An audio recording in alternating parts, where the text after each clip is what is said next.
اليقين غوث العالمين معين الملة والدين أشرف الأولين والآخرين صلوات الله وسلامه على آله وصحابه أجمعين. إن الله وملائكته يصلون على النبي يا أيها الذين آمنوا صلوا عليه وسلموا تسليما. اللهم صل على سيدنا مولانا محمد وعلى سيدنا مولانا محمد وبارك وسلم. قال الله تعالى في شان حبيبه قال الله تعالى في القرآن المجيد والفرقان الحميد أعوذ بالله من الشيطان الرجيم بسم الله الرحمن الرحيم إني جاعل في الأرض خليفة.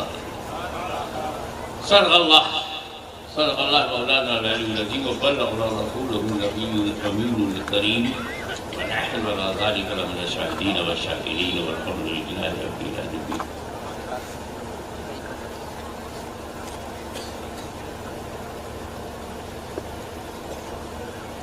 سادات کرام،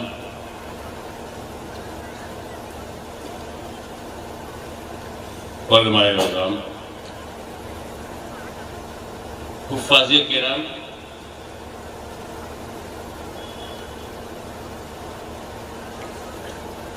اور عزیزان ملت اسلامی،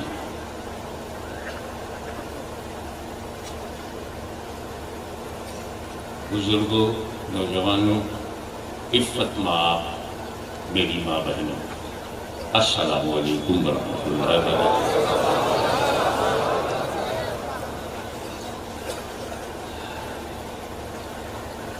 جلسہ تو مکمل ہو چکا ہے،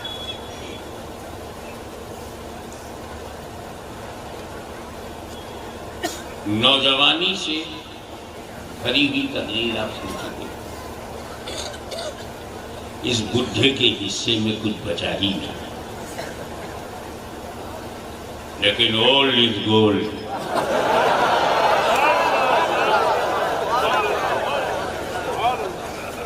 اتنا بڑا جلسہ، یہ اتہاسک آدھیاتمک دھارمک سبھا چھتیس گڑھ کے ماتھے پر چمکتا چاند۔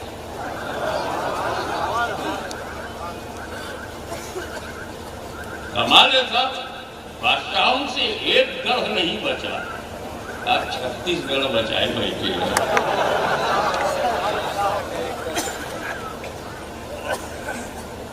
میرا تجربہ رہا ہمیشہ، 50 سال کا تجربہ رہا، دنیا کے 5 مہادیپ میں میرا پروچن ہو چکا، امریکہ مہادیپ، یورپ، افریقہ، ایشیا، آسٹریلیا مہادیپ، بڑے بڑے جلسے میں نے کیے۔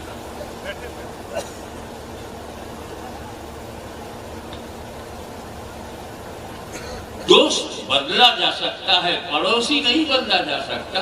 وہاں بھی جا کے تقریر کی، لاکھوں لوگ جمع ہو گئے، کمیٹی والوں نے وہ جلسہ کیا تھا۔ کمیٹی میں کوئی صدر تھا، کوئی چیئرمین تھا، کوئی ناظم نشر و اشاعت تھا، کوئی پرچار سچیو تھا، کوئی سنگٹن میں بھی ایسا موقع ملا، سنی کانفرنس، انگلینڈ میں بھی ایسا کئی بار موقع ملا، مگر زندگی میں پہلی بار ایسا موقع ملا کہ جلسہ اتنا بڑا ہو اور کرنے والی ایک خاتون ہو۔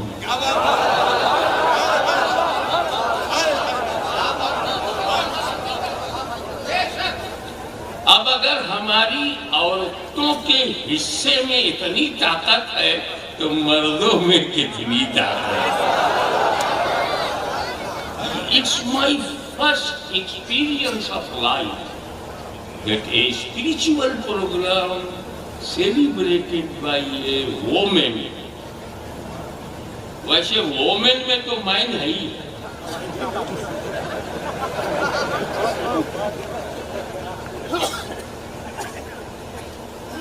یہ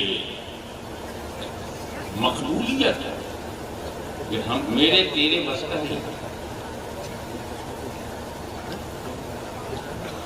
اور کچھ لوگ ہوتے ہیں. ایک اور تجربہ ہمارے افریقہ میں ایک صاحب ہے اقبال, لوڈیم میں رہتے, ساری دنیا ان کو ماما کہتی.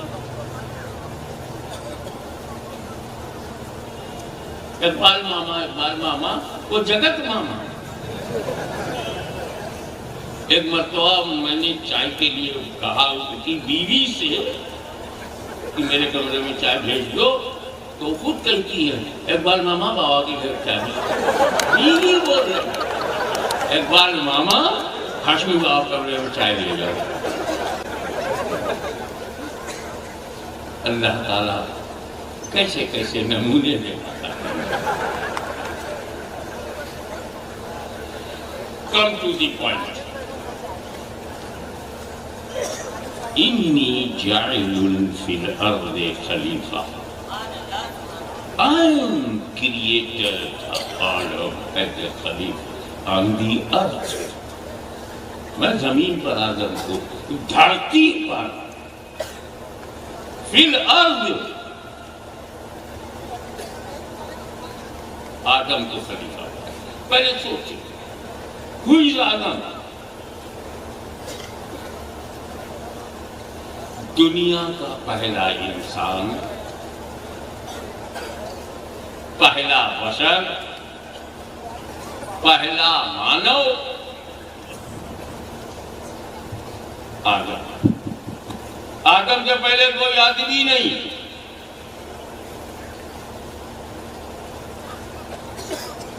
تو مانو جات کا پہلا مانو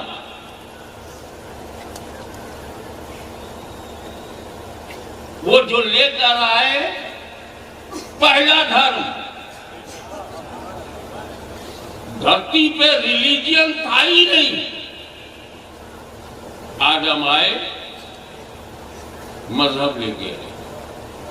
اور دنیا بھر میں جتنے بھی ہندو, مسلم, سکھ, عیسائی, جینسٹ, بدھسٹ, سوشلسٹ, کمیونسٹ, اپارچونسٹ, جتنے بھی آدمی ہیں سب انہی کی اولاد ہے. تو ہندو, مسلم, سکھ, عیسائی کس کی اولاد ہے؟ آدم کی. ابے جو ہم سب کا دادا ایک ہے, تو شانتی سے کیوں نہیں رہتے؟ رہن سہن بڑھیا کیوں نہیں بناتے؟ بھی ہوتی ہے اولاد, نالائق بھی ہوتی ہے, لیکن اولاد تو ہے. آدم جنت سے نکلے. کہاں سے؟ جنت سے. آئے کہاں؟ دھرتی پر. دھرتی کہاں کی؟ وہ امریکہ نہیں اترے, یورپ نہیں اترے, عرب نہیں اترے, چائنا نہیں اترے, بھارت کی دھرتی. آج جو کٹا پٹا ہے میں اس کی بات نہیں کرتا ہوں, جب صحیح سلامت تھا اس کی بات کرتا ہوں. افغانستان بھی بھارت میں, سری لنکا بھی بھارت میں, نیپال و بھوٹان بھی بھارت میں, میانمار بھی بھارت میں, برما بھی بھارت میں, پاکستان بھی بھارت میں, بنگلہ دیش بھی بھارت میں. اس بھارت کی بات کرتا ہوں جسے ہم اپ مہادیپ بھارت کہتے ہیں. وہاں ہے پہلا نبی انسان کے روپ میں آنے والا, اپنے پوتر قدم کو جس دھرتی پر رکھتا ہے وہ دھرتی ہندوستان ہے. ہم اس قدم کی اولاد ہیں, آدم کی اولاد ہیں. انہوں نے جس زمین کو سب سے پہلے پسند کیا وہ ہندوستان ہے. ہم کیوں نہ کہیں ہمارا بھارت مہان ہے.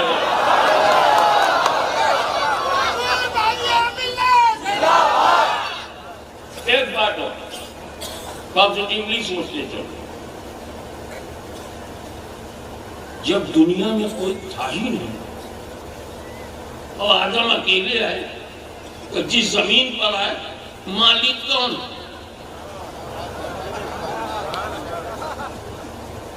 کوئی دوسرا آدمی نہیں جو کلیم کرے first man of the world in a form of a man. آدم علیہ السلام آئے بھارت میں تو مالک کون ہوا بھارت کا؟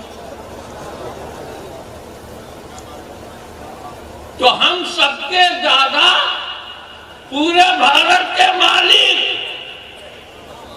تو کان کھول کر کے سن لو، ہم بھارت میں کرایہ دار نہیں، یہ ہمارے باپ کی زمین ہے.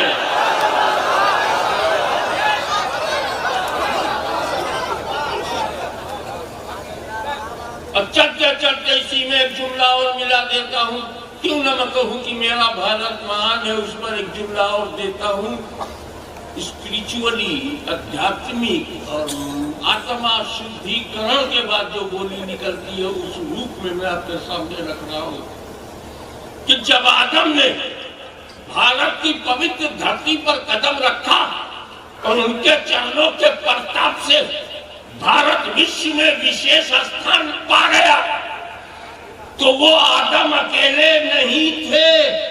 جب زمین پر آدم علیہ السلام آئے تو اکیلے نہیں تھے، ان کے پیکر میں نور محمدی بھی تھا. نعرہ تکبیر، نعرہ. میں رہتے ہو حجاز کی کیوں سوچتے ہو؟ میں کارن بتاتا. دادا آئے بھارت میں،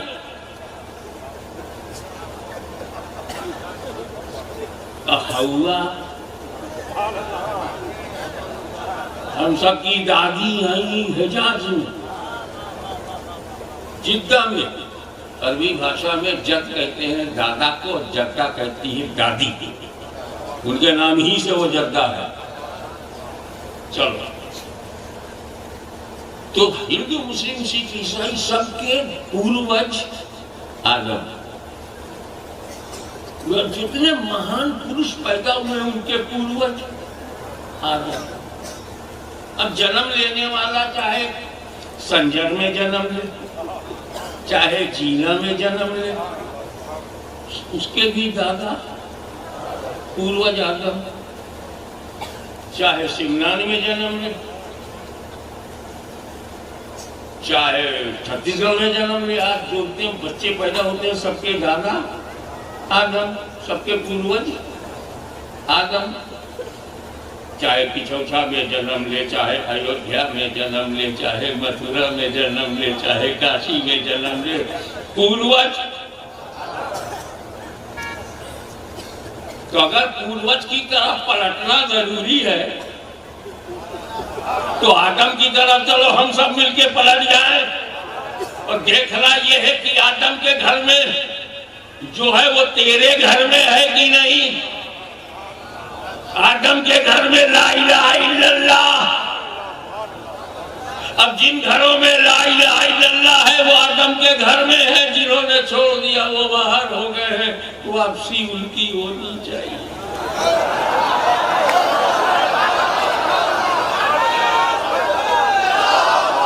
نعرہ تکبیر، نعرہ رسالت، انٹرنیشنل حضور غازی ملت. یہ کھڑی کھڑی سیدھے سیدھے میں اس لیے بول رہا ہوں کہ یہ کسی مدرسے کا مولوی نہیں، علی کے گھر کا شیر ہے.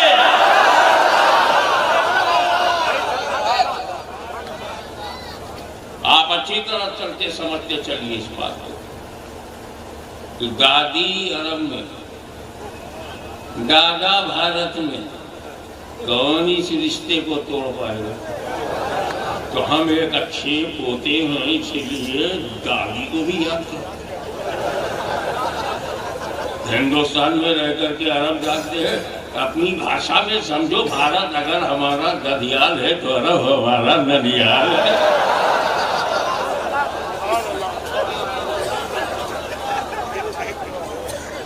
تو آپس میں میل محبت سے رہو. دیش نہیں بدلا جا سکتا، وچار بدلے جا سکتے ہیں. کم سے کم دیش میں تو ایک رہو. اپنی دیش پریم کو تو اپنے دیش پریم کو تو اپنے سینے سے لگائے رکھو. وچاروں میں مت بھیڑ ہوتا ہے، نو پرابلم، آئی ویلکم.